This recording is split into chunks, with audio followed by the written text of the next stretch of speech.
Welcome to Vollrath University. I'm Chef Rich, and today we're going to talk about how to season a cast iron or a carbon steel fry pan.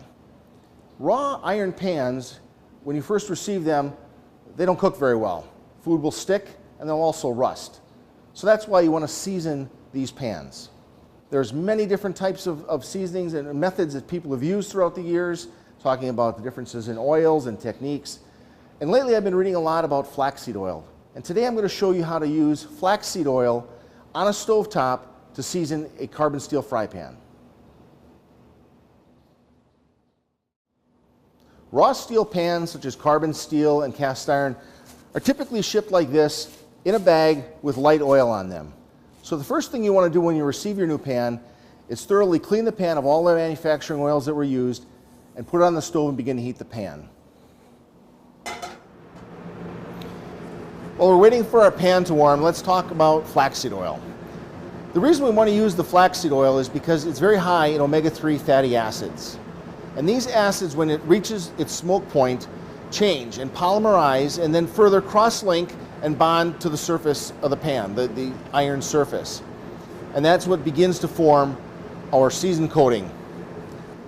Okay, now we want to turn off the heat and apply a little flaxseed oil. Next, we're going to take a clean cloth, paper towel, and rub that flaxseed oil over the surface of the pan. We really want a nice, very, very thin layer of the oil in the pan. We don't want to see any drips or runs.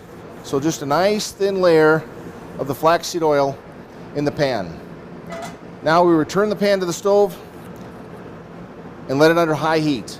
We want to heat this pan on high heat until the oil reaches its smoke point, and it'll begin to bond again to the surface of the pan. Okay, now after several minutes, your pan will look like this. The oil has reached its smoke point and again began to adhere to the pan. Now what we want to do is let that pan cool. Okay, now the pan has fully cooled, so we want to repeat the process. Warming the pan. Now I can't emphasize enough the fact that we don't want to rush this process. We want to take it very slow and use multiple coats of very thin oil. Now the pan is warm. Let's go ahead and give it another coat.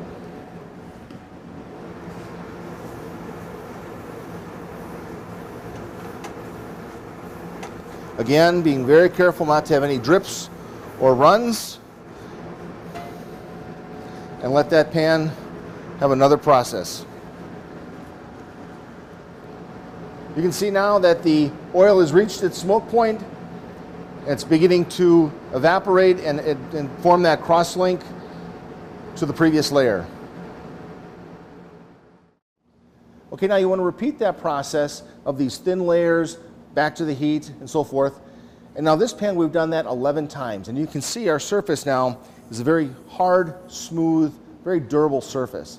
And I can't emphasize enough to use very thin coats of the oil back and forth through the heat. And again, this pan we've done 11 times. Very nice surface. If you try to rush this process, what you're going to have is this.